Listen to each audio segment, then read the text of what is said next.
आगे आगे आगे बढ़ते हैं। देखो, अब जब बातचीत के सारे रास्ते बंद हो गए तो युद्ध होना था, युद्ध हुआ। प्रसिद्ध युद्ध इतिहास का आप सब जानते ही हैं, मुझे ज्यादा बताने की आवश्यकता ही नहीं इस युद्ध के बारे में, फिर भी थोड़ी बात करते हैं। लिखा हुआ हल्दी घाटी युद्ध। सबसे पहले बात आती है कि कहां पे ये जगह, कब हुआ था युद्ध। जगह कहां पे, तो अपने राजसमंद जिले के अंदर ये जगह है। युद्ध कब हुआ, वापस वही जून का महीना, 18 जून 1576, यही तारीख। हालांकि कुछ इतिहासकार जो अपने हैं ये इसको 21 जून भी मानते हैं, पर अपने तो भाई राजस्थान बोर्ड वाली किताबों में उन सब में 18 जून ही दी हुई है, तो आप तो अपने 18 जून ही मान लेना। किसके बीच में युद्ध हुआ, तो भाई राणा प्रताप और अकबर की सेनाओं के बीच में युद्ध हुआ।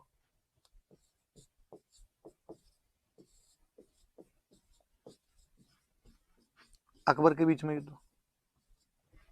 क्या अकबर खुद युद्ध में भाग लेने के लिए आया था, नहीं। ये ज्यादातर होता ही था कि मुगल बादशाह खुद कम ही आया करते थे, अपने कमांडर भेज दिया करते थे। अकबर ने खुद ने भाग नहीं लिया था। तो कौन आया था, तो अकबर की तरफ से उसके सेनापति आए थे, 2 सेनापति आए थे, एक तो मान सिंह और एक आसफ खां नाम करके 2 सेनापति थे। मान सिंह को पहली बार किसी युद्ध में इंडिपेंडेंट कमांडर बना के भेजा गया था, तो हल्दी घाटी का युद्ध है, पहली बार स्वतंत्र सेनापति था वो, फर्स्ट टाइम इंडिपेंडेंट कमांडर बनाया गया, उसे स्वतंत्र सेनापति बनाया गया था मान सिंह को, और एक साथ में आसफ खां को भेजा। अकबर माइंड से खेल रहा है, अकबर कहीं ना कहीं चाहता है कि जो मान सिंह का जो गुस्सा है उसको एक्सप्रेस करने का मौका मिले, और ये जब उसको एक्सप्रेस करेगा तो ढंग से लड़के आएगा। तो उसने आसफ खां और मान सिंह को कहा, भाई तुम दोनों जाओ इधर से। तो इधर प्रताप की तरफ से आसपास में जो भी मुगलों के विरोधी थे, आसपास में जो भी अकबर के विरोधी थे, उन सबको प्रताप ने इकट्ठा किया, उनकी सेनाएं आई। जैसे ग्वालियर से एक बंदा आया था, रामसात तोमर। इन ग्वालियर वालों की बनती नहीं थी अकबर के साथ, और ये केवल खुद ही नहीं आया था, 3 बेटे और सालीवाहन आया था, भवानी सिंह आया था, प्रताप सिंह आया था, तो ग्वालियर से आए थे रामसात तोमर।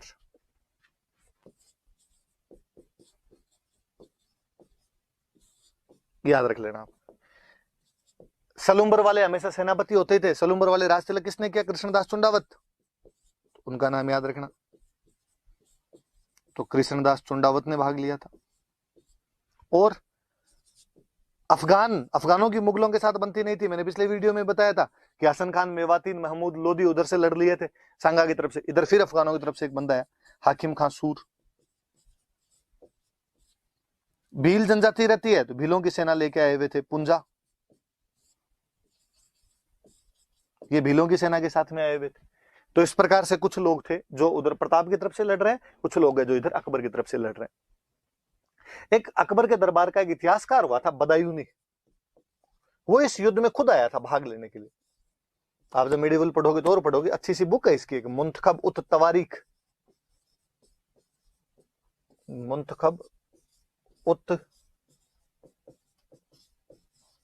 तवारीख नाम की एक बुक लिखी थी, और इसके अंदर जो बदायूनी है वो इस युद्ध का आंखों देखा वर्णन करता है। बदायूनी खुद आया था। बदायूनी के लिए कहते हैं कि बदायूनी थोड़ा कट्टर मुसलमान टाइप का आदमी था, और जब सेना आ रही थी तो बदायूनी ने कहा था कि भाई मैं भी चलूंगा। तो लोगों ने कहा यार आप क्या लाओगे, आप कलम वलम घिसने वाले आदमी, वहां तलवारें चलेगी तलवारें। बदायूनी ने कहा कि नहीं, वहां जब हिंदुओं का खून बहेगा तो मैं अपनी दाढ़ी के लगाऊंगा, दाढ़ी लाल करूंगा मैं हिंदुओं के खून से, जिहाद करके आऊंगा मैं वहां से। तो अब ये मन में, तो तू भी ले। फिर बदायूनी इस युद्ध का ढंग से थोड़ा वर्णन करता है। बदायूनी कहता है भाई प्रताप की तरफ तो लगभग 3-1 हजार फौजी थे, और हमारी तरफ जो थे वो 5,000 के आसपास फौजी थे। हालांकि बदायूनी इस बात से नाराज था पहले कि यार मान सिंह जैसे हिंदू को क्यों बना दिया, सेनापति क्यों बना के भेज दिया, पर फिर भी भाई अकबर ने मान सिंह को बना दिया था। मैंने बता दिया रीजन क्या रहे थे उनके बनाने के। अब आमने सामने की यहाँ पे लड़ाई होनी शुरू हुई। ये हल्दी घाटी जो है ये एक दर्रे का बीच की जगह है, पास है, दोनों तरफ पहाड़ियां पड़ती है, उनके पास है, वहां के बीच का एक दर्रा है। एक तरफ गोगुंदा की पहाड़ियां है, एक तरफ खमनोर की पहाड़ियां, पहाड़ियों के बीच का दर्रा है। तो कहते हैं जो मानसिंह था, मानसिंह उधर एक जगह पड़ती है अपने मोलेला नाथ द्वारा के पास, आगे याद रखना, टेराकोटा में अपने वापस याद करेंगे। और तो मोलेला में अपनी सेना लेके बैठ गया था। इधर प्रताप, इधर एक जगह पड़ती है लोसिंग, उधर अपनी सेना लेके बैठ गए थे। शुरुआत का युद्ध हुआ, प्रताप की तरफ से इतना शानदार हमला किया गया था मेवाड़ वालों की तरफ से कि मुगलों को भगा ही देते। शुरुआती टुकड़ी बहुत भारी पड़ गई थी मुगलों के ऊपर, और यहाँ पे मुगल सैनिक भागने लगे। तो मतलब बदायूंनी बहुत अच्छा वर्णन करता है। बदायूंनी कहता है कि आगे मान सिंह वाले फौजी थे, उधर से जब प्रताप वालों ने हमला किया तो मान सिंह की फौजी इधर भागने लगी। तो इधर मान सिंह के फौजी भाग रहे हैं, पीछे पीछे उनके मेवाड़ वाले भाग रहे हैं। तो मेरे तो ये भी नहीं समझ में आया कि तीर किस पे चलाऊं, कि इधर ही हमारे वाले भाग रहे थे, उनके पीछे मेवाड़ वाले आ रहे हैं। तो मान सिंह ने आसफ खान पास में खड़ा था और आसफ खान से पूछा कि आसफ खान तीर चलाऊं किस पे? आसफ खान ने कहा आंख बंद कर और तीर चला, दोनों तरफ से मरने तो हिंदू ही है, तेरा कर्तव्य तो जो तू लेके आया था वो तो पूरा हो ही जाएगा, तुझे हिंदुओं को मारना था, भले मान सिंह वाले मरे भले प्रताप वाले मरे। तो वो वर्णन नहीं करता है कि भाई वहां से हमारी सेना भाग छूटी थी। और कहते हैं जब सेना भागने लगी तो मुगल सैनिकों के अंदर एक सैनिक हुआ करता था मिहत्तर खां। वो बेचारा मिहत्तर खां नाम का एक सैनिक था, और वो भाग के आया, आगे आया पीछे से, और उसने आगे झूठा मोटाई का कह रहा भागो मत रो, अकबर आ रहा है, अकबर आ रहा है, खुद बादशाह सेना लेके आ रहे हैं बड़ी। तो अकबर के आने की सूचना सुनी तो जाके मुगलों के थोड़े पैर जमे, मुगलों ने वापस लड़ना शुरू किया। याद रखना कि किसने हल्दी घाटी के युद्ध में अकबर के आने की झूठी सूचना, रॉन्ग इन्फॉर्मेशन दी थी, तो उस आदमी का नाम मिहत्तर खां था। कौन हल्दी घाटी के युद्ध का आंखों देखा वर्णन करता है? तो बदायूनी करता है। बदायूनी की किताब का नाम क्या था? मुंतखब उत तवारीख था। कौन सा इतिहासकार हल्दी घाटी के युद्ध में खुद भाग लेता है? तो बदायूनी भाग लेता है। तो सारी बातें थोड़ी सी आप याद रखना। और मिहत्तर खां नाम के सैनिक ने ये अफवाह फैलाई थी कि भाई खुद आ गया, अकबर खुद आ गया। मुगल सेना ने जैसे तैसे लड़ना शुरू किया। उधर प्रताप ने जब देखा कि यार मान सिंह उधर सेनापति बना, हाथी पे बैठा हुआ मान सिंह के हाथी का नाम था मर्दाना, मर्दाना नाम के हाथी के ऊपर बैठा हुआ था। मान सिंह का जो हाथी था क्या नाम था उसका? मर्दाना नाम करके हाथी था। प्रताप के पास अपने जानते हैं घोड़ा था प्रताप का, चेतक। और कहते हैं प्रताप को इतना गुस्सा है कि प्रताप अपने चेतक को एकदम मर्दाना के सामने ही लेके चला गया। और चेतक इतना समझदार घोड़ा कि चेतक ने अपने अगले दोनों जो पैर थे वो मर्दाना की सूंड के ऊपर लगा दिए, मान सिंह के हाथी की सूंड के ऊपर लगा दिए। और प्रताप अपना भाला फेंकता है, मान सिंह जैसे तैसे होदे में बच जाता है, होदा जो ऊपर हाथी पे बैठने की जगह होती है उसके अंदर बैठ जाता है और अपने वार को उसको बचाता है। पर मान सिंह बड़ा इंटेलिजेंट आदमी था। कहते हैं कि उसकी जो हाथी की सूंड थी उसने एक चाकू लगा रखा था, एक कटार लगा रखी थी, नाइफ लगा रखा था। और जब चेतक अपने पैर उतार रहा था वापस, तब उसके अगले दोनों पैर कट गए। अब चेतक ढंग से मूव नहीं कर पा रहा था एकदम। और प्रताप ने जब देखा कि घोड़े के पैर कट गए, इसलिए वो घोड़े को जैसे तैसे करके वहां से युद्ध भूमि से बाहर निकालता है और युद्ध भूमि से बाहर निकल जाता है। कहते हैं कि मेवाड़ में जब भी राणा युद्ध भूमि से बाहर जाता या राणा को युद्ध भूमि से बाहर लेके जाया करते थे, तो कोई ना कोई झाला जो होता था वो राणा के चिन्ह पहन के और राणा की जगह लड़ता था। हमने पढ़ा था कि खानवा युद्ध में जब संगाजी घायल हो गए थे तो उनकी जगह पे झाला अज्जा लड़ा था। एक बार फिर एक झाला ने वीरता दिखाई, इस बार था झाला बिद्दा। हम उसे झाला बिद्दा भी कहते हैं या उसे हम झाला मानसिंह भी कहते हैं। वो झाला बिद्दा या झाला मानसिंह जो था वो प्रताप के सारे जो राज चिन्ह है वो ग्रहण करता है और वहां पर बैठ के लड़ता है। मुगल भाग ही छूटे थे उसके बाद में, प्रताप इधर निकल जाता है बाहर और मुगलों ने भी प्रताप का पीछा करने की कोई जहमत नहीं उठाई। बदायूनी कहता है एक तो जून की झुलसा देने वाली गर्मी थी, फिर हमारे सैनिक इतने हार चुके थे कि उनमें हिम्मत ही नहीं बची थी कि वो प्रताप का पीछा कर पाते। फिर हमारे सैनिकों को इतना डर था कि उनको लगा कहीं पीछे गए और इन्होंने मेवाड़ वालों ने हमला करके हमें मार दिया तो हम क्या करेंगे। तो बदायूनी कहता है हमने उसका पीछा ही नहीं किया। और बदायूनी तो और लिखता है कि उसके बाद हम वहां से गोगुंदा की तरफ आए और हमने चारों तरफ हमारे जहां हम बैठते उसके चारों तरफ दीवारें वगैरह चुनवाई ताकि प्रताप के सैनिक आके हम पे रात में हमले नहीं कर दे।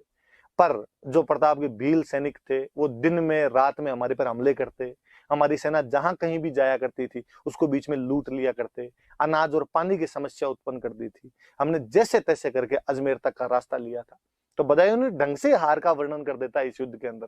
और बदायूनी और कहते हैं कि इस युद्ध के बाद में जब मान सिंह और आसफ खान जब वहां पे पहुंचे, अकबर के पास में पहुंचे, तो अकबर ने जाते पूछा कि क्या युद्ध जीत गए? मान सिंह आसफ खान ने कहा कि नहीं।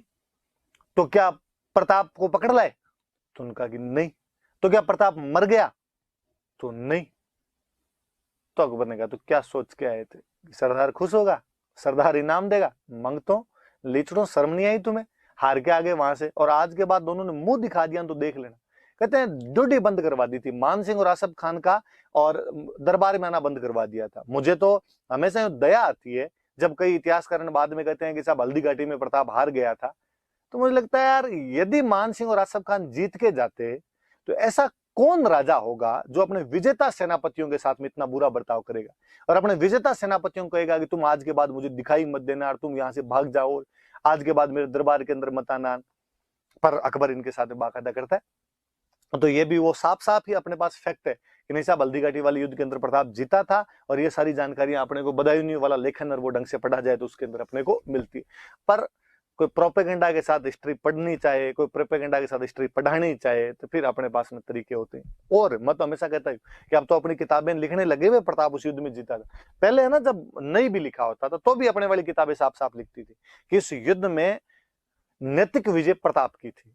अकबर अपने किसी भी उद्देश्य में सफल नहीं हो पाया था, ना वो प्रताप को अधीनता स्वीकार करवा पाया था, ना वो प्रताप को पकड़ पाया था, ना वो प्रताप को हरा पाया था, ना उसकी जमीन पर कब्जे कर पाया था, ऐसा कुछ ही नहीं कर पाया था। और कहते हैं कि हल्दी घाटी युद्ध में जब मान सिंह और आसफ खान हार के चले गए थे तो अकबर खुद अटैक करता है।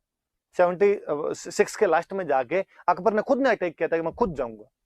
यार ऐसा कैसे हो सकता है कि उसके दो सेनापति जीत के गए और बादशाह को खुद आक्रमण करने की नौबत आ गई, पर अकबर आया था।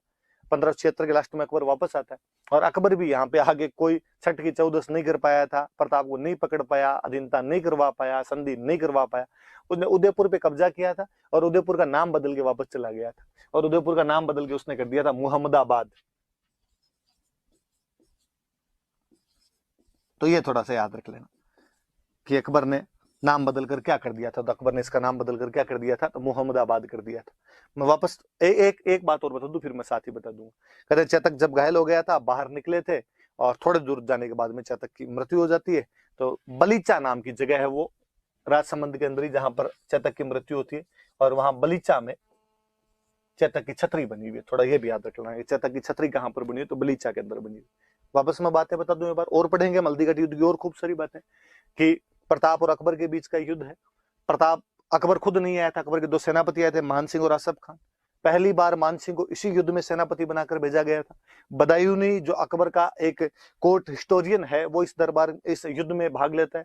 उसकी बुक है मुंतखब उत तवारीख, और इस बुक के अंदर वो लिखता है कि हमारी तरफ से लगभग 5000 सैनिक थे और प्रताप की तरफ से लगभग 3000 सैनिक थे। प्रताप की तरफ से ग्वालियर का रामसात तोमर अपने 3 बेटों सालीवाहन, भवानी सिंह और प्रताप सिंह के साथ में आया था। युद्ध में लड़ते हुए वीरगति को प्राप्त हुए थे सारे के सारे। और सलुम्बर के सामंत कृष्णदास चुंडावत थे।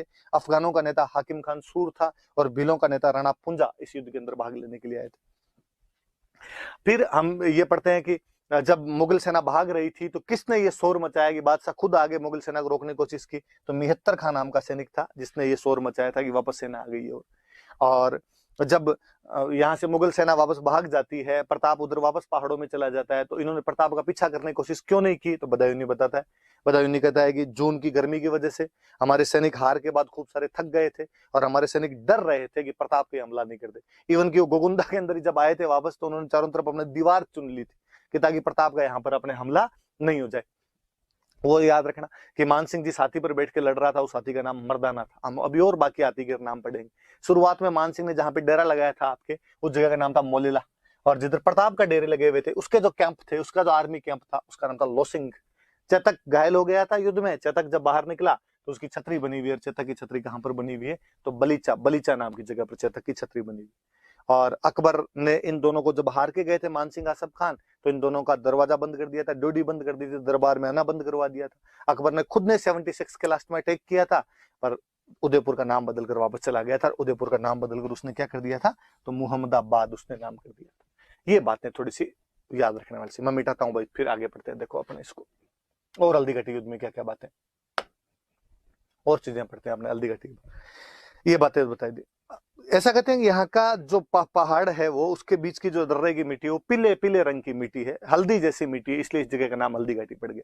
हालांकि इस बार अपने जो किताबें चेंज की, तो भगवान जाने कौन भोंगल था, उसने नया इफेक्ट जोड़ दिया। उसने कहा कि इसमें महिलाएं लड़ी थी, महिलाओं के हाथ में हल्दी लगी हुई थी, इसलिए नाम हल्दी घाटी है। तो ऐसी कोई बात नहीं है, उस मिट्टी का रंग ही वहां पे थोड़ा हल्दी जैसा सा रंग है, पीलापन लिए हुए रंग है, तो उसका नाम हल्दी घाटी। ऐसा कई जगह होता है। मुझे बीकानेर का याद है मत, कि बीकानेर में जहां पे शुरुआत में बीकाजी ने आके शासन स्थापित किया था, वहां की जो मिट्टी है वो थोड़ी थोड़ी लाल रंग की सी है, मतलब यूं लाली माली वैसी मिट्टी, इसलिए नाम ही राती घाटी है।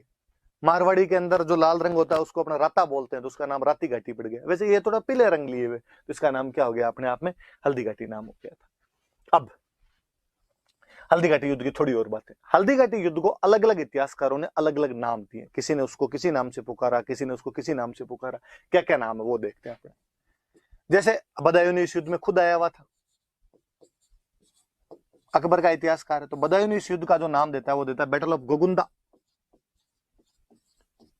वो कहता है गोगुंदा का युद्ध। अबुल फजल अकबर के दरबार का एक और इतिहासकार वह है, अकबरनामा या आइन ए अकबरी नाम की उसने बुक लिखी, वो इस युद्ध का नाम देता है बैटल ऑफ खमनोर। मैंने बताया दोनों पहाड़ियां अलग अलग, वो कहता है खमनोर का युद्ध। Colonel Tod, colonel James Tod Europe के थे, तो उनको तो अपने यूरोप वाले युद्ध याद आएंगे, और उन्होंने कहा कि मेवाड़ की थर्मोपोली।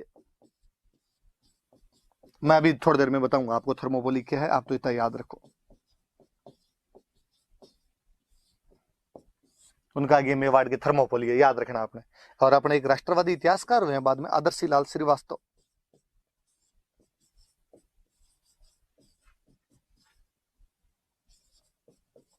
और उन्होंने वहां पे हल्दी घाटी के पास में एक जगह है बादशाह बाग, और उन्होंने कहा यार इस जगह पे हुआ है, इसलिए उन्होंने इसका नाम दे दिया बादशाह बाग का युद्ध। बैटल ऑफ बादशाह बाग जगह का नाम है भाई,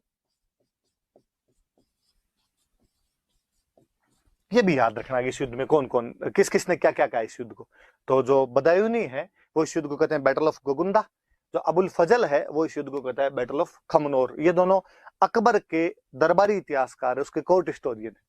कर्नल जेम्स टोड, जिनको हम राजस्थान के इतिहास का पिता कहते हैं, father of history of Rajasthan कहते हैं, वो इस युद्ध को कहते हैं मेवाड़ की Thermopylae, Thermopylae of Mewar. Thermopylae में अभी बताऊंगा क्या है।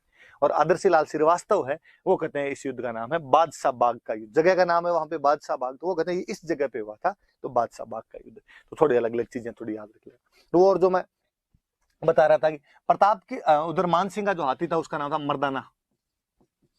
कहते मुगलों की तरफ से एक हाथी और था, उसका नाम था गजमुक्ता। और इस गजमुक्ता को इधर से प्रताप की तरफ से एक हाथी लड़ रहा था लूणा, उस लूणा के खिलाफ लड़वाने के लिए लेके आए थे। तो प्रताप की तरफ से एक हाथी था लूणा, उधर से नाम था गजमुक्ता। फिर प्रताप का एक हाथी था जिसे मुगल सेना ने पकड़ लिया था, उस हाथी का नाम था राम प्रसाद। इसको पकड़ के ले गए थे, और जब लेके गए तो अकबर ने पूछा भाई साथी का क्या नाम है, लोगों ने कहा राम प्रसाद। पर अकबर ने कहा कि नहीं भाई, ये पीर बाबा के प्रसाद से हमें मिला है, पीर बाबा के आशीर्वाद से हमें मिला है, इसलिए इसका नाम बदल कर मैं क्या करता हूँ, पीर प्रसाद। थोड़ा सा याद रखना कि एक कौन सा हाथी मुगल सेना को मिल गया था जिसका नाम बाद में बदल दिया गया था। राम प्रसाद मिला था, नाम बदल के पीर प्रसाद कर दिया। कुल मिला के ये दो हाथियों के नाम याद रखने जो प्रताप की तरफ से लड़ रहे थे, ये दो हाथियों के नाम याद रखने जो मुगल सैनिकों की तरफ से लड़ रहे थे, राम प्रसाद और लूणा, उधर मर्दाना और गजमुक्ता। क्योंकि मुझे याद है किसी एक एग्जाम में क्वेश्चन थे, राम प्रसाद, लूणा, मर्दाना और गजमुक्ता क्या है। और फिर आरपीएससी वैसे ऑप्शन और दे देती है, सुदूरवर्ती बाड़मेर के 4 गांव, मूंग की 4 किस्में, बकरी की 4 नस्ल, और आपके हल्दी घाटी युद्ध में लड़े हाथियों के नाम। तो याद रखना भाई, हल्दी घाटी युद्ध में हाथी, आप इमेजिन करो कभी कि युद्ध कितना महत्वपूर्ण रहा होगा हल्दी घाटी, कि उसमें लड़ने वाले हाथियों के नाम भी एग्जाम के अंदर पूछे जाते हैं। अपने आप में ये कितनी बड़ी बात है। उसका जो घोड़ा है, उस युद्ध का जो घोड़ा है, उसके नाम पर बाकायदा अपने स्कूटर आया करता था। चेतक कितना फेमस हुई, चेतक जो चीज थी, पुलिस वालों की जो गाड़ियां होती है उनको भी आज अपने चेतक कहते हैं। तो वो युद्ध जो है वो चरम है युद्धों का, एक अलग भावना है उस चीज के अंदर। तो हल्दी घाटी वो युद्ध है अपने, जिसमें प्रताप ने अकबर को या अकबर की सेना को यहां से हराकर वापस भेज दिया था। तो वो सारी बातें अपने याद रखने वाली सी।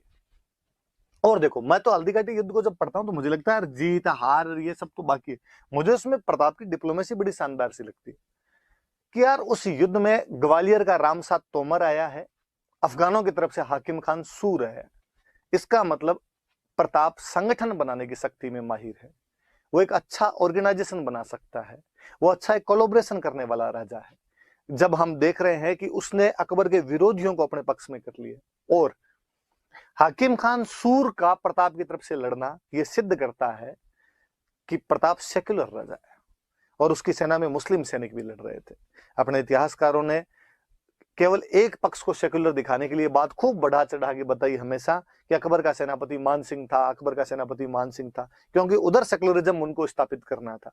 कोई ये नहीं देखता कि इधर भी ये सेम बात है। और मैं तो जब वो लास्ट वाला पॉइंट पढ़ता हूं कि प्रताप की सेना में लड़ने के लिए भील सैनिक भी आए थे, तब और लगता है कि किसी राजा ने समाज के उस वंचित समुदाय को, उस बैकवर्ड क्लास को, हाशिए पे रखे हुए समाज को, वो तबका जो समाज की मुख्य धारा से थोड़ा अलग था, उसको भी मेन स्ट्रीम में लाने का प्रयास किया है, उनको अपने बराबर लाके खड़ा किया है। तो जो अनटचेबिलिटी की जिसकी हम बात करते हैं, छुआछूत की जिसकी हम बात करते हैं, उसको भी कहीं ना कहीं दूर करने वाला कोई राजा दिखाई देता है तो प्रताप दिखाई देता है कि उसने उन वनवासियों को, आदिवासियों को अपने साथ में लाके खड़ा कर दिया था। तो वो वाले नाम जो है तो अपने आप में ये दिखाते हैं कि वो कितना ब्रॉड माइंडेड बंदा था, वो कितना समरसता फैलाने वाला आदमी था। ये सब चीजें, ये सब गुण उसके प्रताप के वहां से दिखाई देते हैं अपने को। जब हल्दी घाटी की बात ही कर रहे हैं, हम थोड़ी और बातें करते हैं। ये तो नाम वगैरह मैंने बताई दिए, नाम याद रखना आप थोड़े से कि हल्दी घाटी का क्या इंपॉर्टेंस है। कभी आपसे मेंस में पूछ ले कि उसकी इंपॉर्टेंस बताओ, तो क्या इंपॉर्टेंस रही होगी? तो एक इंपॉर्टेंस तो ये है कि हल्दी घाटी का युद्ध एक एम्परियलिस्टिक पावर और एक रीजनल फ्रीडम का युद्ध है वर्सेज प्रादेशिक स्वतंत्रता। मतलब कि एक तरफ अकबर जैसा राजा है जो अपने एम्पायर एक्सपेंशन करना चाहता है, अपने साम्राज्य को बढ़ाना चाहता है, एम्परियलिस्टिक अप्रोच रखता है, एम्परियलिस्टिक एम्बिशंस रखता है और अपने साम्राज्यवादी शक्ति के तहत आक्रमण कर रहा है। पर दूसरी तरफ एक बंदा है जो अपने रीजनल फ्रीडम को, अपने रीजनल इंडिपेंडेंस को, अपनी क्षेत्रीय स्वतंत्रता को, अपनी प्रादेशिक स्वतंत्रता को बचाने का प्रयास कर रहा है। ये देखिए ठीक वैसा है जैसा हम अंग्रेजों के खिलाफ लड़ रहे थे कि अंग्रेज एक साम्राज्यवादी ताकत थे, वो पूरे भारत पर कब्जा करना चाहते हैं या भारत पर कब्जा किया उन्होंने और उसके खिलाफ हमारे लोग उठ खड़े हुए। तो जिस प्रकार हम क्यों उठ खड़े हुए, क्योंकि हम कहते हैं ये प्रदेश हमारा है, ये इंडिपेंडेंट रहना चाहिए, इसकी स्वतंत्रता हमें प्रिय है, यहाँ पर हम राज करेंगे। एग्जैक्टली वैसा का वैसा उसमें प्रताप और प्रताप के साथ में मेवाड़ की जनता कर रही है कि एक साम्राज्यवादी ताकत का मिलजुल कर सामना कर रही है। क्यों? क्योंकि वो अपने क्षेत्र की स्वतंत्रता, अखंडता, इंटीग्रिटी, इंडिपेंडेंस जो भी है उसे बचाने का प्रयास कर रहे थे वो लोग। तो एक बात तो ये याद रखने वाली सी। दूसरी बात है, स्वाभाविक सी बात है, अकबर एक बहुत बड़ा राजा है, उसके पास खूब सारा धन है, उसकी सेना भी बड़ी है।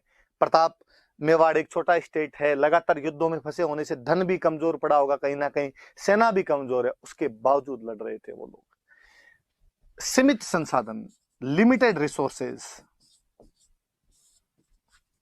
के बावजूद प्रताप लड़ा था। इससे उसकी जो सेना थी, उसकी जो जनता थी, उसमें एक होप और मोरलिटी की भावना जगी, आशा और नैतिकता का संचार होता उसकी सेना में। होप नजर आई है कहीं ना कहीं कि नहीं, हमारा राजा हमारे साथ खड़ा है, भले ही उसके पास संसाधन कम हो लेकिन लड़ रहा है।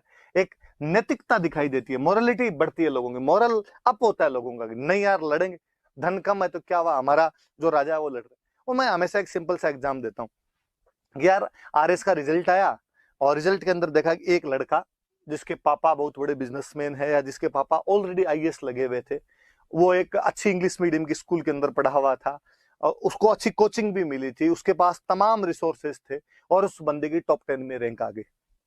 एक उसका विपरीत, एक ठेठ कोई जैसलमेर बॉर्डर का कोई एक लड़का जो शुरुआत से ही ग्रामीण स्कूल के अंदर या गवर्नमेंट स्कूल के अंदर पढ़ा था, इसके पिताजी एक साधारण किसान है या कई बार किसान भी नहीं, कोई मजदूर है, और उसने पढ़ाई भी अपने जैसे तैसे करके पूरी की है और फिर तैयारी भी संघर्ष करते हुए, छोटे मोटे कोई साथ में नौकरी करते हुए भी अपनी तैयारी की है या बेरोजगारी के अंदर अपनी तैयारी की है और उसका सिलेक्शन होता है, भले उसकी रैंक मत कहता हूँ 200 रैंक आती है।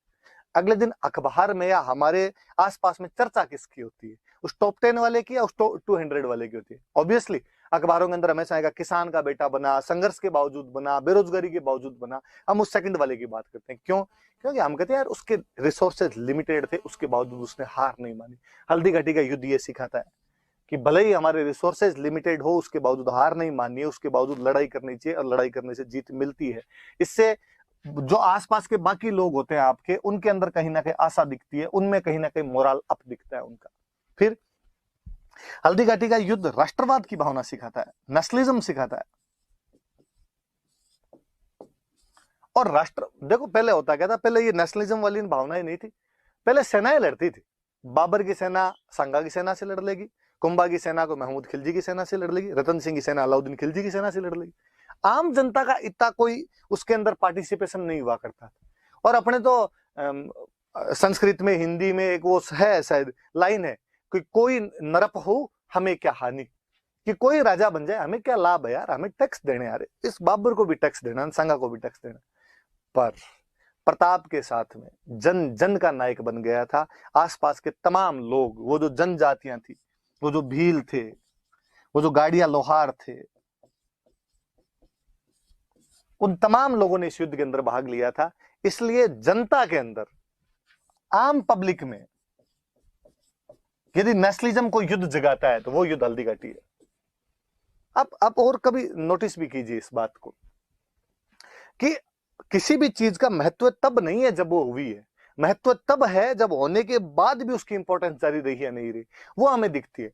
कि हल्दी घाटी आज भी राष्ट्रवादियों के लिए मोटिवेटर का काम करता है, आज भी राष्ट्रवादियों के लिए, नेशनलिस्ट के लिए इंस्पिरेशन का काम करता है।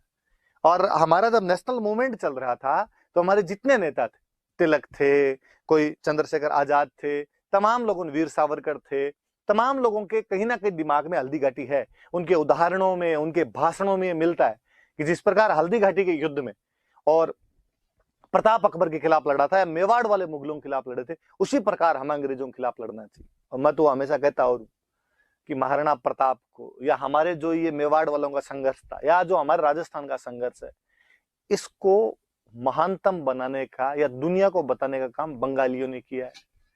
क्योंकि जब अंग्रेजों का शासन राजस्थान भारत में आ गया था तो सबसे पहले राष्ट्रवाद कहीं पर आया था, तो बंगाल में आया था। नेशनलिज्म बंगाल के अंदर आया था सबसे पहले। और कहा ही जाता था कि बंगाल जो आज सोचता है बाकी भारत कल सोचेगा।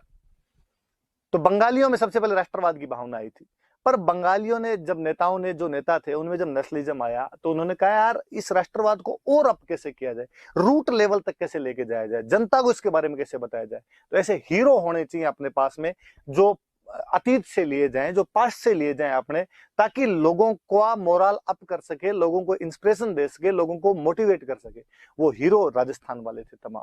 तो अपने राजस्थान के इतिहास को तो आगे फॉरवर्ड करने वाले वो लोग, उन्होंने तब तक जेम्स टोड की किताब पढ़ ली थी। टोड की किताब के आधार पर उन्होंने ये बताना शुरू किया कि यार क्या लड़े होंगे। इसलिए हम हमेशा वो नेशनलिस्ट के लिए एक मोटिवेशन का काम करता है। मैं हमेशा और कहता हूँ ऐसे चला दूं यार, वो हमेशा हमेशा मैं एक बात हमेशा और कहता रहता हूं कि आप कभी खानवा जाओ, कि आप कभी खानवा गए तो पहली बात तो किसी के मन में नहीं आता कि खानवा जाके, भाई भारत में युद्ध क्षेत्र कौन कौन से, कि पानीपत है, तराइन है, ये सब युद्ध क्षेत्र है। मुझे नहीं लगता किसी बंदे कभी मन में आता कि यार मैं तराइन देख के आऊंगा, या मैं कभी पानीपत देख के आऊंगा, या मैं कभी खानवा देख के आऊंगा। हाँ, आप जब वहां से निकलते हैं तो आपके मन में हिस्ट्री के प्रति वो उत्सुकता जरूर जागृत होती है, और आपको लगता है अच्छा ये वो पानीपत है जहां पर युद्ध हुआ था, ये वो तराइन है जहां पृथ्वीराज चौहान और गोरी लड़े थे, ये वो खानवा है जहां पे सांगा और बाबर लड़ लिए थे। ऐसी उत्सुकताएं उत्पन्न हो सकती है। परंतु आप और मैं हमेशा देखते हैं, आपने आसपास में नोटिस किया होगा कि जो कोई उदयपुर आता है वो हल्दी घाटी जाता है। इवन हल्दी घाटी जाता ही नहीं है, लोग हल्दी घाटी से बाकायदा मिट्टी उठा के लाते हैं, साथ लाते हैं, घर रखते हैं। कुछ ना कुछ तो उस युद्ध में अलग हुआ होगा, कुछ ना कुछ तो वहां पर अलग भावनाएं रही होगी, तभी लोग आज इतने सालों बाद भी, आज 400 450 साल बीत गए उसके बाद भी वो भावनाएं कम पड़ने का नाम नहीं ले रही है। हल्दी घाटी से जुड़ाव आज भी उतना ही है। हल्दी घाटी नाम आते आज भी कहीं ना कहीं हमारे रोम रोम खड़ा होता है, रोंगटा खड़ा होता है। हम उसके बारे में जानना चाहते हैं, पढ़ना चाहते हैं, खूब सारी बातें हैं आज भी। मैं तो कहता हूँ उस पर चर्चा भी चल रही है, तो उसका क्या कारण है? और किसी युद्ध पे तो इतनी चर्चा नहीं चलती, इसका मतलब उस युद्ध में उस दिन कुछ अलग बातें हुई थी। तो हल्दी घाटी आप याद ही रखना भाई, उसका महत्व याद रखना, इंपॉर्टेंस याद रखना। इंपॉर्टेंस पूछे, कॉन्सिक्वेंस पूछे आपसे, आपसे कोई उसका इम्पैक्ट पूछे, तो ये सारी बातें याद रखना, हल्दी घाटी का क्या महत्व। बड़ी सी बात तो यही थी प्रताप के बारे में, हल्दी घाटी आप जानते ही हो, मैंने थोड़ी सी बातें और बता दी आपको। अब आगे बढ़ते हैं। देखो इसके बाद लो एक और युद्ध और आ गया। मैंने कहा कि हल्दी घाटी के अंदर जब मान सिंह और आसफ खान हार के चले गए, अकबर खुद आया, और अकबर ने खुद ने आके यहाँ पे कमांड किया, लेकिन अकबर भी कुछ ही नहीं कर पाया, उदयपुर का नाम मोहम्मदाबाद करके वापस चला गया। तो अब अकबर ने अपने एक बेहतरीन कमांडर को भेजा था, शाहबाज खान।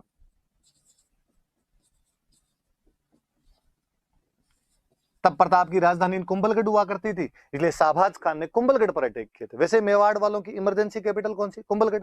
इसने 3 अटैक किए थे, याद रखना भाई। ये सीधा सीधा क्वेश्चन पूछा हुआ है कि शाहबाज खान ने कुंभलगढ़ पर कितने आक्रमण किए थे? 3। या शाहबाज खान ने 3 आक्रमण कहां पर किए थे? कुंभलगढ़। या कुंभलगढ़ पर 3 आक्रमण किसने किए थे? शाहबाज। 77, 78, 79, 3 अटैक किए थे। और कहते भी है भाई कुंभलगढ़ के किले पे कोई कब्जा नहीं कर पाया था, पर शाहबाज खान इस पर एक बार कब्जा करने में सफल हो गया था।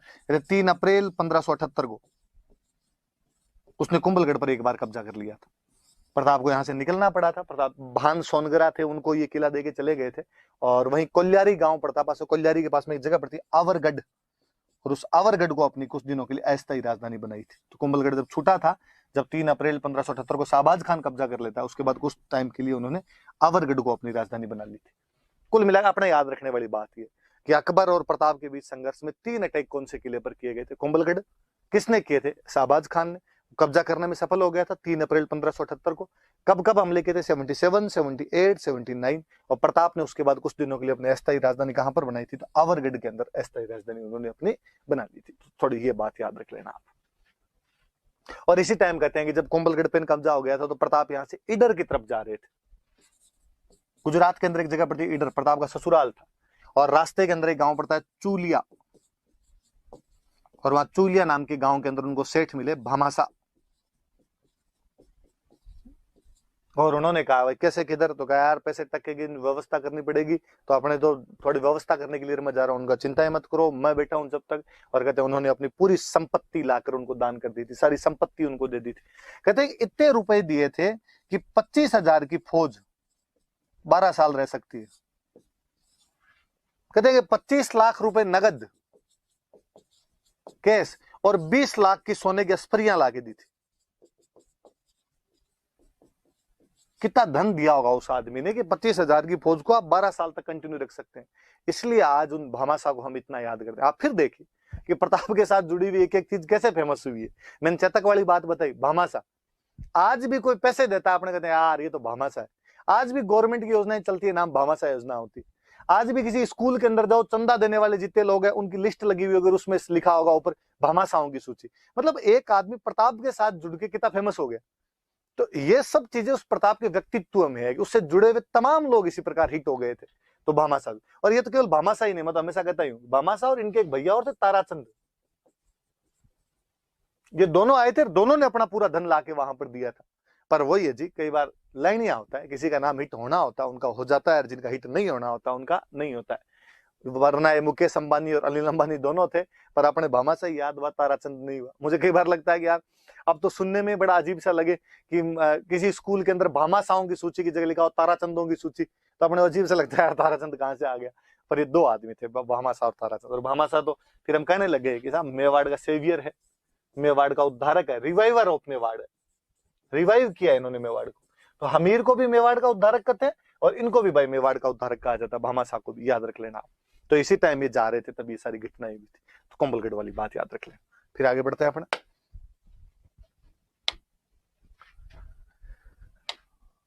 आगे लिखा हुआ एक शेरपुर घटना देखो।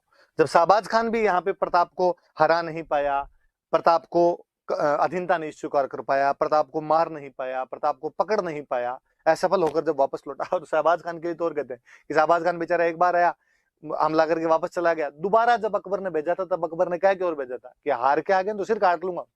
और क्या करते बापड़े, हार के गए थे वापस। अकबर ने कहा ढूंढ रहे तुम्हारे पीछे, पीछे जाके बैठ जाओ कहीं पे। एक बार और भेजा था, फिर बेचारा वापस चला गया था। फिर वो तो कश्मीर ही चला गया था, शाहबाज खान इधर रहा ही नहीं था। आपने शेरपुर घटना जब ये बातें हुई, तो अकबर ने इस बार एक नए सेनापति भेजे, अब्दुल रहीम खान खाना। छोटी क्लासों के अंदर कभी दोहे पढ़े होंगे, रहीम जी के दोहे, रहीमन धागा प्रेम का मत तोड़ो छिटकाए, टूटे से फिर जुड़े नहीं, जुड़े गांठ पड़ जाए। वो रहीम जी सेनापति बना के भेजेंगे। रहीम जी यार प्रेम व्रेम की बात करने वाले बंदे, कहां लड़ाइयां करते घूमे। पर अकबर के ये काम एक बड़ा जोरदार था कि उनके दरबार में कोई भी होगा उन सबको युद्ध लड़ने के लिए जाना पड़े। इवन बीरबल जैसे मजाकिया आदमी को भी युद्ध करने के लिए भेज दिया करते। इस बार इसको भेज दिया, रहीम जी को भेजा गया, रहीम जी आप जाओ। 1580 के आसपास की घटना है। पहाड़ों में कहीं शेरपुर नाम की जगह थी, वहां पर रहीम जी अपने सेना को लिए पड़े हुए थे। जब लंबे लंबे आक्रमणों के लिए जाते, तो अपने बीवी बच्चों को साथ में लेके जाया करते थे। तो रहीम जी के बीवी बच्चे आए हुए थे। रहीम जी भले आदमी, बहुत सीधे आदमी थे। रहीम जी ने कहा कौन लड़े अब फालतू। रहीम जी ने अपने कैंप लगाए, प्रताप पर हमले करने बंदी कर दी। डेली अपने शिकार विकार खेल कर वापस आ जाए, और थोड़े दिनों में अकबर को चिट्ठी लिख के भेज दे कि हमने प्रताप को पकड़ने के प्रयास किए थे लेकिन प्रताप हाथ नहीं आया। अब यदि अकबर वापस पूछ ले हाथ क्यों नहीं आया, तो रहीम जी वापस पूछ ले कि ये बात तो मान सिंह, आसफ खान, शहबाज खान और तुम चारों खुद आगे गए हो, तो आपस में मिलजुल के मुझे भी बता दो क्यों हाथ नहीं आया, तो मैं तुम्हें बता दूंगा। तो अकबर कहता कोई नहीं, वेल ट्राई, इस बार वापस अपने लगे रहो, पकड़ के लाना है। इधर प्रताप को पता चला, प्रताप ने बोला आजकल क्या हुआ, मुगलों की तरफ से अटैक वटैक क्यों नहीं बंद हो गए। और लोगों ने कहा कि साहब आजकल वो रहीम जी आए हैं, रहीम जी अटैक ही नहीं कर। प्रताप ने कहा ठीक है तो अपने छोड़ो। प्रताप पहाड़ों से निकल के थोड़ा समतल भूमि के अंदर आ गया, अपनी सेना वेना में घायल सैनिक थे उनकी इलाज विलाज करवाना शुरू किया, अनाज वनाज इकट्ठा करना शुरू किया, आगे जब भी होगा तब देखेंगे। और ऐसे कहते हैं प्रताप का जो बेटा था अमर सिंह, अमर सिंह को एक दिन मॉर्निंग वॉक के लिए गया होगा, घूमने के लिए गया हुआ था, और उसने देखा कि यार मुगलों वाले जो कैंप है वो थोड़े सुनने से पड़े। वो पास में गया, उसने जाके आवाज लगाई भाई रहीम जी, रहीम जी। अंदर से महिलाओं की आवाज आई कि रहीम जी यहां पर नहीं है। कहां गए, तो शिकार खेलने के लिए गए, और कोई पुरुष होगा उसको भेज दो, मुझे बातचीत करनी है। कोई पुरुष नहीं है, सब शिकार खेलने के लिए गए हैं। अमर सिंह का सच्ची, तुम आ जाओ सारी की सारी। और कहते हैं अमर सिंह उन सबको गिरफ्तार कर लेता है, और गिरफ्तार करके उनको लेके आ जाता है। वो महिलाएं बेचारी डरी हुई उसके पीछे पीछे चली हुई आए अमर सिंह के। प्रताप सामने खड़ा खड़ा देख, प्रताप ने कहा जैसे वो पास मेरे, कौन है, कहां से लाया है। उसने कहा पापा आप छोड़ो, आपके काम की बात नहीं है, मैं देख लूंगा इनको। प्रताप ने बेचारा बदतमीज, बता है कौन, क्या है। उसने कहा और रहीम जी शिकार करने के लिए बाहर गए हुए थे, तो मैं कर लाया शिकार तो। और जैसे ही प्रताप को इस बात का पता चला, कहते प्रताप ने अमर सिंह के थप्पड़ मारा, उन महिलाओं को कहा कि तुम्हें डरने की कोई आवश्यकता नहीं है, तुम मेरी बहन बेटियों की जैसी हो। उनको आराम से रखा वहां पे, रहीम जी के पास वापस भेजा, वापस लेटर लिख के भेजा कि रहीम जी गलती हुई, आइंदा से ऐसा नहीं होगा। वो महिलाएं जब लौट के गई, उन्होंने बताया जाके कि प्रताप ने इतना अच्छा बिहेव किया हमारे साथ में, रहीम जी बड़े राजी हुए। और कहते रहीम जी ने तब कहा था कि धर रसी धर्म रसी खपजासी खुरसान, कि एक दिन जो खुरासान के मुगल आए हुए ये एक दिन सब समाप्त हो जाएंगे, लेकिन राणा तुम्हारी धरती और तुम्हारा जो धर्म है ये हमेशा बना रहेगा। यार कोई आदमी दुश्मन की आई हुई महिलाओं को वापस भेज दे, नैतिक रूप से कितना श्रेष्ठ मनुष्य रहा होगा वो। ऐसे उदाहरण बहुत कम मिलते हैं, वरना उस समय दुश्मन की बहू बेटियों को उठाकर लाना और आपस में बांट लिया करना सामान्य सी बातें हुआ करती थी। पर यदि कोई नहीं करता है, कितना महानतम महानतम चरित्र का आदमी रहा होगा वो।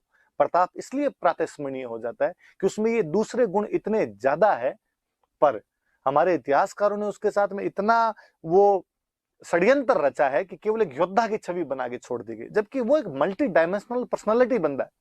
उसके इतने आयाम खुलते हैं व्यक्तित्व के कि आप सोच ही नहीं सकते कि वो सेक्युलर है, वो जो अनटचेबिलिटी कहीं ना कहीं उसको दूर कर रहा है, वो महिलाओं के प्रति अच्छी भावना रखता है, वो राष्ट्रवाद की भावनाएं जगाता है, वो एक सेल्फ रेस्पेक्ट वाला बंदा है, वो एक योद्धा है।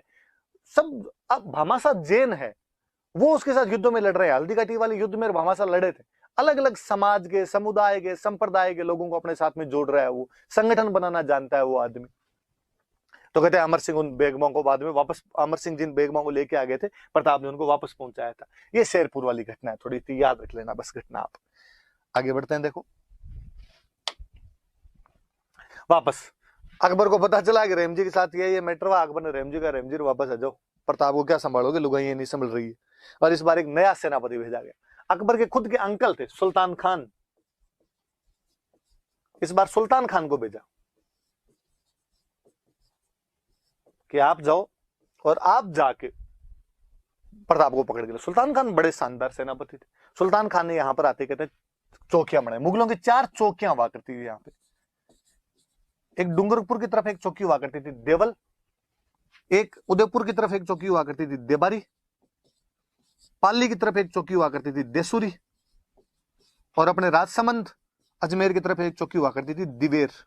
इनमें सबसे मुख्य चौकी ये थी, मुख्य कैंप ये था, दिवेर वाला कैंप था। यहाँ पे मुगलों का पहरा सबसे कड़ा था, और चारों तरफ से घेर के, चारों तरफ चारों कोणों के अंदर बनाई, प्रताप को इसे बाहर नहीं निकलने देंगे अपने। और प्रताप पहाड़ों के अंदर जाके बैठ गया तो मुगल सेना को और कॉन्फिडेंस बढ़ा कि अरे यार डर गया, इस बार तो अंदर जाके बैठ गया, कब तक अंदर बैठा रहेगा।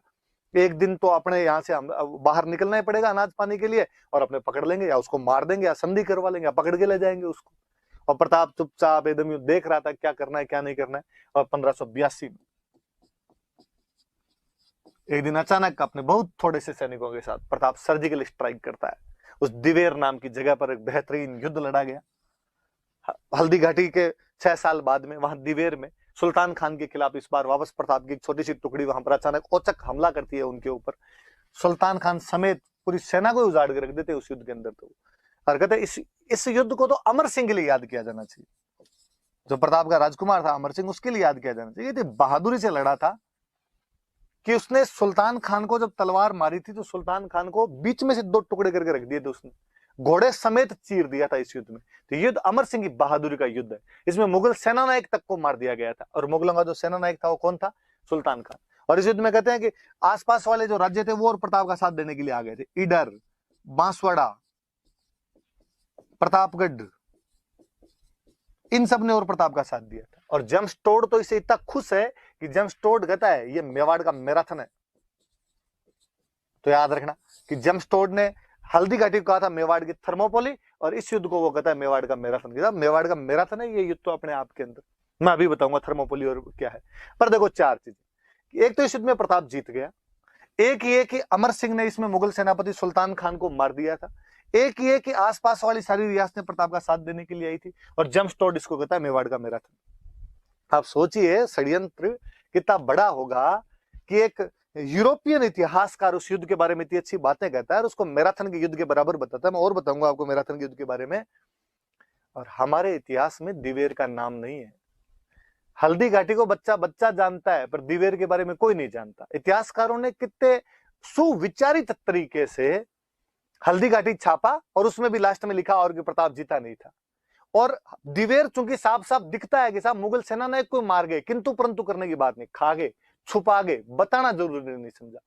क्योंकि यदि दिवेर बताते हैं तो कई बातें बतानी पड़े, क्योंकि दिवेर बताते हैं तो ये बताना पड़े कि प्रताप संगठन बनाने में बहुत अच्छा था, आसपास की सेनाएं भी उसके साथ में आ गई थी। दिवेर बताए तो ये बताना पड़े उस युद्ध के अंदर कि उसमें मुगल सेना की साफ साफ हार हुई है, इवन यहां तक कि मुगल सेनापति तक मारा गया है। दिवेर बताते तो उन्हें बताना पड़ता कि अमर सिंह भी अपने पिता के समान उतना ही बड़ा महान योद्धा था, और उसने सुल्तान खान को अपने तलवार के एक वार से समेत घोड़े चीर के रख दिया था। पर हमारे इतिहासकारों को ये नहीं बताना, उनको कहानियां सुनानी कि हल्दी घाटी युद्ध के बाद में प्रताप की आर्थिक हालत खराब हो गई थी, प्रताप के बेटे के हाथ में घास की रोटी थी, अमर सिंह के हाथ में वन बिलाव घास की रोटी छीन के भाग गया था। और वो जो कविताएं, वो कहानियां जो इतिहास में पढ़ाई जाती है, हरे घास री रोटी ही जब बन बिलावड़ो ले भाग्यो, छोटो सो राजकंवर रणारो सुत्यो दुख जाग्यो, वो कविता है। हम कन्हैयालाल सेठिया के लाख लाख आभारी हैं, उनको कोटि कोटि धन्यवाद कि उन्होंने एक महानतम कविता के जरिए जन जन की वाणी तक प्रताप की संघर्ष की गाथाएं या प्रताप की कहानियां पहुंचाई। परंतु तो इतिहास नहीं है। जहां ना पहुंचे कवि, जहां ना पहुंचे रवि वहां पहुंचे कवि। कवि एग्जेजरेशन करता है, अतिशोक्ति करता है, एग्जेजरेट करके चीजों को एक अलग लेवल पर लेके जाता है, परंतु हिस्ट्री नहीं है वहां पर। और लोग उसको हिस्ट्री और मानते हैं। और फिर जब लोग कहते हैं कि 1576 के बाद प्रताप की आर्थिक हालत खराब हो गई, अमर सिंह एक दिन घास की रोटी खा रहा था और उसके हाथ से वन बिलाव छीन के भाग गया, मुझे और बड़ा अजीब सा लगता है कि यार अमर सिंह का जन्म 1559 में हो गया था। मैंने और बताया था कि 1559 में अमर सिंह के जन्म के समय ही उदयपुर की स्थापना की, क्योंकि उस समय उदय सिंह जी एकलिंग जी की धोख लगाने के लिए गए हुए थे। यार 17 साल का था वो हल्दी घाटी युद्ध के समय, और तुम कहते हो 17 साल के एक लड़के के हाथ से और वन बिलाव रोटी छीन के भाग गया था। यहाँ पुरानी कहावतों के अंदर कहावा है, 8 बरसरो कुकर जिए 13 बरसरो जिए सियार, बरस 18 छत्री जीवा आगे जीवन को धिक्कार। कि क्षत्रिय 18 साल तक ही जीता, उसके बाद जिए तो धिक्कार है उसको, उससे पहले लड़के मर जाया करते थे। और तुम कहते हो 17 साल के योद्धा के हाथ से वन बिलाव रोटी छीन के भाग गया था। पर है जी, कहानियां इन लोगों ने गढ़ी, अपने उन कहानियों को पढ़ते हैं। दिवेर याद किया जाना चाहिए, दिवेर की जयंतियां मनाई जानी चाहिए, दिवेर बताया जाना चाहिए कि किस प्रकार एक राजा ने इतने बड़े शक्तिशाली सम्राट को सर्जिकल स्ट्राइक करके हरा दिया था, पूरी सेना को तितर बितर करके वहां से फेंक दिया था। तो दिवेर याद रखना। अब लो मैं इस मैराथन वाली बात पे आता हूं, ये थोड़ा बताता हूं आपको। 2 चीजें, एक युद्ध के लिए जेम्स टोड कहता है मेवाड़ का मैराथन, एक युद्ध के लिए जेम्स टोड कहता है मेवाड़ की थर्मोपोली। वापस बात सुनना, ईरान एक देश है, अपने पर्सिया बोलते थे इस टाइम इसको, फारस। यहां पर एक राजा हुआ था डेरियस। अपने हिंदी की किताबें लिखती है इसको दारा। अपने हिंदी वालों ने बड़े अन्याय किए हैं जी कई। अलेक्जेंडर को बापड़े को बना दिया सिकंदर, डेरियस को बना दिया दारा। तो ऐसे कोई नाम बना देते हैं अपने वाले। तो तेमुचिन को बना दिया चंगेज खान, तो कुछ ही कर लेते हैं। तो डेरियस जो था उसका नाम अपने दारा लिखते हैं। कहते हैं डेरियस ने 490 बीसी में यूनान पर हमला किया। यूनान जिसको आजकल अपने कहते हैं ग्रीस, यहां पर हमला किया। यूनान में कई छोटे छोटे स्टेट थे। एक स्टेट का नाम था एथेंस, एक स्टेट का नाम था स्पार्टा। एथेंस पर वो हमला करता है 490 बीसी में, मैराथन के मैदान में। मैराथन जगह का नाम है, वहां पे एटिका प्रांत के थोड़ी सी पास में एक जगह पड़ती है मैराथन। वहां पर एथेंस पर वो हमला करता है, एक बड़ी सेना लेके हमला करता है। एथेंस वालों को लगा कि यार अकेले पार नहीं पड़ेगी, इसलिए एथेंस वालों ने स्पार्टा वालों को भी बुलाया। और मैं बताऊं एथेंस स्पार्टा की बात।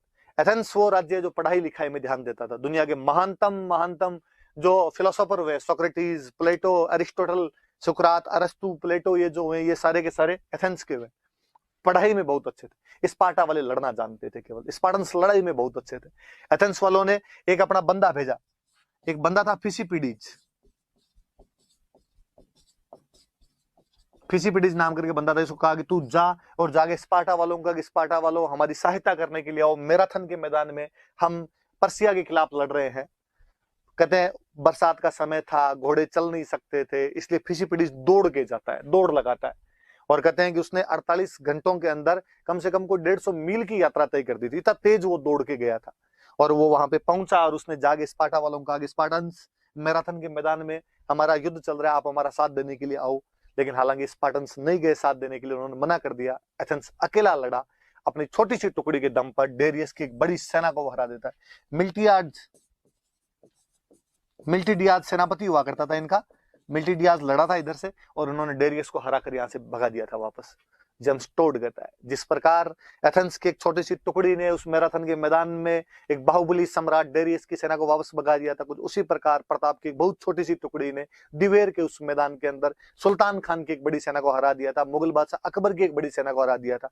वो कहता दिवेर मेवाड़ का मैराथन है। फिसिपिडीज दौड़ के गया था, मैराथन के युद्ध में बुलाने के लिए गया था, लंबी दूरी तय की थी मैराथन के युद्ध में एथेंस स्पार्टा वालों को बुलाने के लिए। इसलिए आज भी हम लंबी दौड़ जितनी भी होती है उन सबको हम मैराथन की दौड़ कहते हैं। कहते हैं डेरियस की इस हार का बदला लेने के लिए इसके ठीक 10 साल बाद 480 बीसी में उसके बेटे जरक्सीज ने वापस हमला किया। इस बार थर्मोपोली वाली जगह पे लड़ाई हुई। थर्मोपोली भी वहां पर एक जगह का नाम है, वहां पर लड़ाई हुई। इस बार एथेंस और स्पार्टा मिलकर लड़े थे। जरक्सीज की एक बहुत बड़ी सेना थी और इस बार जो सेनापति था वो स्पार्टा वालों की तरफ से एक सेनापति गया था, लियोनिडास। लियोनिडास नाम का एक सेनापति गया था। और कहते हैं सेना हालांकि वैसे 10,000 की थी, पर स्पार्टन्स उसमें 300 ही थे। और ये 300 स्पार्टन्स क्या जीत जान से लड़े होंगे। यदि आपने हॉलीवुड की मूवी 300 देखी है तो और आप ढंग से देखोगे। ये जीत जान मतलब प्राणों की अंतिम बाजी लगा दी थी अपने देश को बचाने के लिए। जेम्स टोड कहता है जिस प्रकार उस थर्मोपोली के मैदान के अंदर मात्र कुछ थोड़े से लोगों ने अपने देश को बचाने के लिए जी जान लगा दिया था, उसी प्रकार हल्दी घाटी के मैदान में उन मेवाड़ के योद्धाओं ने अकबर जैसे एक बड़े सम्राट की सेना को हराने के लिए अपना सर्वस्व त्याग कर दिया था। इसलिए वो कहता है हल्दी घाटी मेवाड़ की थर्मोपोली है, वो कहता है दिवेर मेवाड़ का मैराथन। तो ये बात याद रख लेना भाई। तो आप 300 मूवी देखोगे तो उसके अंदर आप चीजें और देख लोगे, तो आपको कि ये थर्मोपोली और इनको ये क्यों कहा जाता, तो उसके पीछे रीजन ये। अपने किसी राजस्थानी कवि का एक अच्छा सा दोहा है कि दोहरा घाट्या ताल रो आंटी लो इतिहास, गांव गांव थर्मोपोली घर घर लियोनिडास। कि हमारे राजस्थान का तो इतिहास ही अजीब है। जेम्स टोड कह के गया था कि यहाँ के गांव गांव में थर्मोपोलियां हैं, घर घर में लियोनिडास हुए हैं। उसने कहा हमारे तो एक थर्मोपोली और एक लियोनिडास है, इनके हर गांव में थर्मोपोली जैसे युद्ध में, हर घर में लियोनिडास जैसे डाकी पैदा हो गए। कितनी तारीफें की उसने। एक बाहर का आदमी इतनी बातें बता के गया, लगा होगा उसको कुछ तभी बता के गया वो इन चीजों को। तो ये बातें याद रख लेना, लिखना मत भले, पर दिमाग में रहनी चाहिए अपने, कोई पूछ ले अपने से। और आगे बढ़ते हैं। देखो आगे देखो, कहते हैं अकबर ने फिर ट्राई की। इस बार वापस 1585 में मान सिंह के अंकल हुआ करते थे जगन्नाथ कछवाहा, जगन्नाथ कछवाहा को अटैक करने के लिए भेजा कि जगन्नाथ तुम जाओ और तुम अटैक करके आओ, लेकिन जगन्नाथ कछवाहा को भी सफलता नहीं मिली, ये भी वापस चला गया था। और फिर आपने तो वापस जाते थे, भीलवाड़ा में डेथ ही हो गई थी मांडल के अंदर, तो वहां मांडल में छतरी और बनी हुई जगन्नाथ कछवाहा की, तो 1585 में अटैक हुआ था। याद रखने वाली बात यह है कि ये अंतिम आक्रमण है अकबर की तरफ से, इसके बाद में कोई अटैक नहीं हुआ। तो पूछे अकबर की तरफ से प्रताप पर अंतिम सेनापति कौन आया था, तो अंतिम सेनापति जो आए थे वो थे जगन्नाथ कछवाहा, अंतिम सेनापति के रूप में आए थे यहाँ पे। 1585 में आक्रमण किया था, लेकिन उनको भी सफलता नहीं मिली थी। हालांकि इस बार प्रताप को गुस्सा है, और प्रताप ने कहा यार ये कछवाहे क्या मांगते हैं, कभी मान सिंह आ जाता है, कभी भगवान दास लड़ने के लिए आ जाता है, कभी माधो सिंह आ जाता है, कभी जगन्नाथ आ जाता है। और प्रताप ने इस बार आमेर के इलाके पर कब्जा कर दिया था, और आमेर का एक सबसे व्यापारिक केंद्र, जो मुख्य व्यापारिक केंद्र था, मालपुरा था। कहते हैं प्रताप ने मालपुरा पर आक्रमण किया था और यहाँ पे कब्जा कर लिया था, मालपुरा पर अधिकार कर लेता है। तो ये बदला लिया था उसने कछवाहों से। इसके बाद अकबर ने, प्रताप की डेथ 97 में हुई है, तब तक 12 साल तक अगले वापस कोई उसने अटैक नहीं किए थे। तो ये थोड़ा सा याद रख लेना। आगे बढ़ते हैं, देखो और क्या है आगे लिखा प्रताप के निर्माण कार्य। दो बातें देखो मैं अभी बताई, जो एक तो जब उसने माल निर्माण कार्य मतलब उसने क्या क्या करवाए थे, काम क्या क्या करवाए थे। एक तो जब उसने मालपुरा पर कब्जा किया था, तो मालपुरा के अंदर एक पौंड बनवाया था, झालरा, एक तालाब बनवा लिया था, झालरा तालाब। और यहां पर शिव जी के भक्त थे, तो यहां पे महादेव जी का मंदिर बनवाया था, नीलकंठ महादेव, नीलकंठ महादेव का मंदिर बनवाया था। ये तो मालपुरा में थी करवाए। फिर जब प्रताप पर अटैक होने बंद हो गए थे, तो प्रताप बाहर निकल के आया था, और बाहर निकल के आगे उसने अपनी एक नई राजधानी स्थापित की थी, चावंड। उदयपुर के अंदर चावंड नाम की जगह, यहाँ पर नई राजधानी स्थापित की। यहाँ पे खूब सारे निर्माण कार्य करवाए। यहाँ उसने एक चामुंडा माता का मंदिर बनवाया, यहाँ उसने महल बनवाए, पैलेस बनवाए, बावड़ियां बनवाई, खूब सारे निर्माण कार्य वगैरह करवाए थे उसने चावंड के अंदर। तो ये प्रताप के निर्माण कार्य। फिर चावंड में सबसे याद रखने वाली बात कि ये चावंड से आर्ट की बात आई, तो मैं एक और बताऊं, यहां से मेवाड़ की पेंटिंग शुरू होती है। हालांकि पहले से पेंटिंग हो रही थी, लेकिन फिर भी जो मेवाड़ पेंटिंग का जो इंडिपेंडेंट फॉर्म यदि कहीं से डेवलप होता है, तो वो चावंड से होता है, प्रताप के टाइम में होता है। और वो जगह कौन सी है, तो वो चावंड है।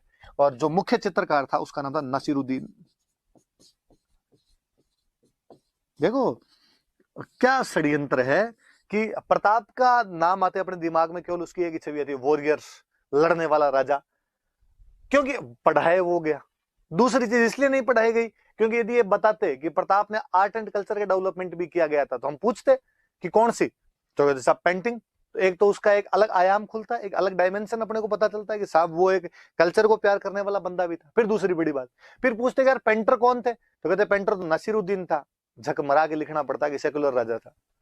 उनको वो सेकुलरिज्म एक साइड में दर्शाना इसलिए खाए गए। बाकी नासिरुद्दीन जैसा चित्रकार उसके दरबार के अंदर हुआ करता था, ये भी अपने आप में गौर करने वाली बात है, ध्यान देने वाली बात। याद रखना कि प्रताप का चित्रकार कौन था, नासिरुद्दीन था। कहां से चित्रकला की शुरुआत की थी, चावंड से। और चावंड में उसने चामुंडा माता का मंदिर बनवाया था, महल बनवाए थे, बावड़ियां बनवाई थी। मालपुरा के अंदर उसने झालरा पौंड तालाब बनवाया था, और एक नीलकंठ महादेव का टेम्पल बनवाया था। और पढ़ते हैं देखो। और जब कहते हैं प्रताप या उसने शांति काल के अंदर ही बिताए थे, अपने 12 साल शांति काल के अंदर ही बिताए थे। मतलब इवन वो कितना महान राजा रहा होगा। कहते हैं कि उसने वे सैनिक जो शहीद हो गए थे उनके परिवार वालों के पुनर्वास की व्यवस्था की थी। जो आज जो आप पढ़ते हो ना कि शहीदों के परिवारों को प्लॉट मिला, शहीद के परिवार को पेट्रोल पंप मिला, ये उस टाइम प्रताप कर रहा था। ये सब बातें वीर गति में जितने प्राप्त हुए उनके बच्चों का मैं ध्यान रखूंगा। तब जाके जनता जुड़ती है साथ में, तब जाके जनता को लगता है कि नहीं, हमारा राजा हमारे लिए लड़ रहा है, हम इसका पूरा पूरा साथ देंगे। तब ये सब चीजें आती है। और पढ़ते हैं देखो आगे। तो याद रखना, कभी आंसर के अंदर लिखना कि उसने शहीदों के परिवारों के लिए क्या क्या व्यवस्था कर दी थी। आगे आगे लिखा हुआ है उसके दरबार में विद्वान कौन कौन थे, थोड़े पढ़ लेते हैं। देखो इस बार मेंस में क्वेश्चन था। जैसे एक विद्वान थे इसके दरबार में, चक्रपाणि मिश्र।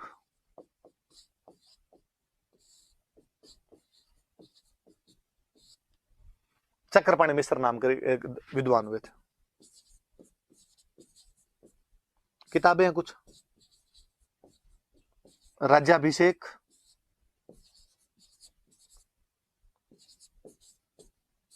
मुहूर्तमाला और विश्व वल्लभ।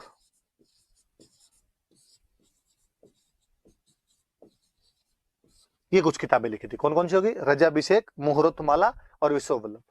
राज्याभिषेक नाम से पता चलता है, राजतिलक कैसे किए जाते हैं उनके बारे में। मुहूर्तमाला ज्योतिष एस्ट्रोलॉजी जो होती है उसकी जानकारी देती है। याद रखने वाली ये विश्व वल्लभ, इस बार मेंस में क्वेश्चन था। ये बगीचों की जानकारी देने वाली किताब है। हॉर्टिकल्चर, उद्यान विज्ञान, हॉर्टिकल्चर की जानकारी जिस बुक से मिलती है विश्व वल्लभ है। तो कहते हैं कि प्रताप को बगीचों में, बागवानी में, गार्डनिंग में, हॉर्टिकल्चर में बड़ी रुचि थी, हॉबी थी उसकी। इसलिए प्रताप ने चक्रपाणि मिश्र को कहकर किताब लिखवाई थी कि यार ये लिखो। तो आप जब कभी प्रताप के पर्सनालिटी की विशेषताएं लिखो, उसकी व्यक्तित्व की विशेषताएं लिखो, तो आप लिखना फीचर्स के अंदर कि वो कहीं ना कहीं प्रकृति प्रेमी, नेचर लवर राजा है वो, और वो चक्रपाणि मिश्र कहकर किताब लिखवा रहा है। किताब का नाम विश्व वल्लभ है, जो किससे संबंधित है? हॉर्टिकल्चर की बुक है, उद्यान विज्ञान की बुक है। तो चक्रपाणि मिश्र हुए। तो इस बार मेंस में पूछा था, इसलिए मुझे याद आ गया। फिर एक राइटर है हेमरत्न सूरी।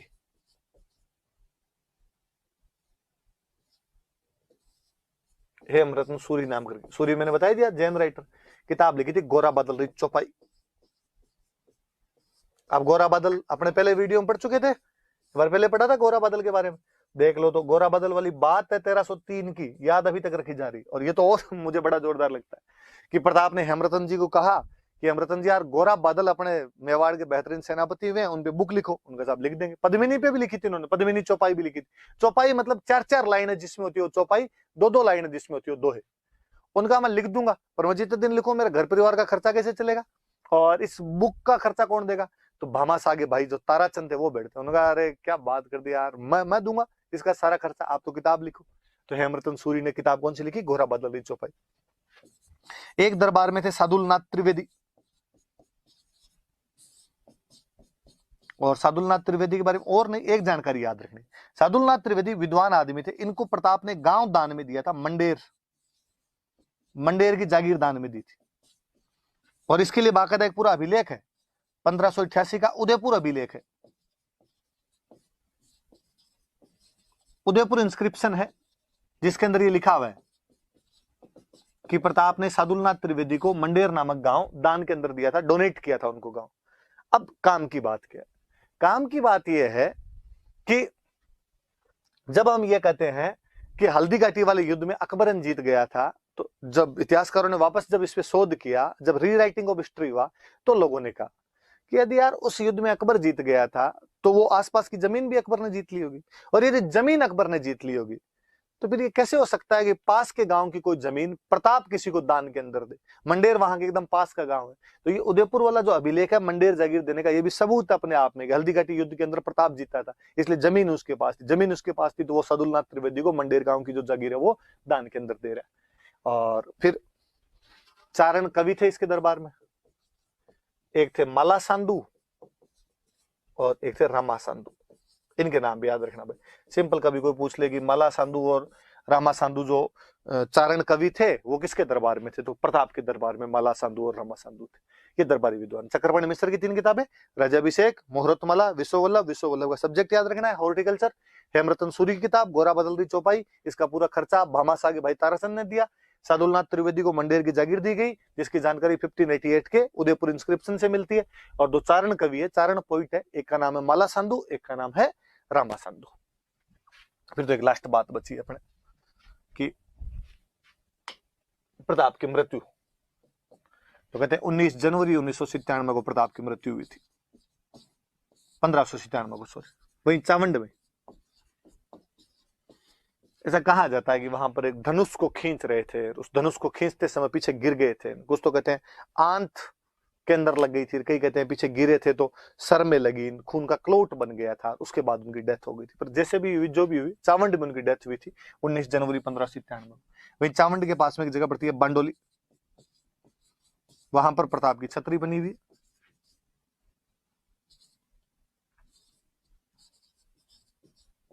वहां पर प्रताप की छतरी, 8 पिलर्स, 8 खंबे हैं उस छतरी में।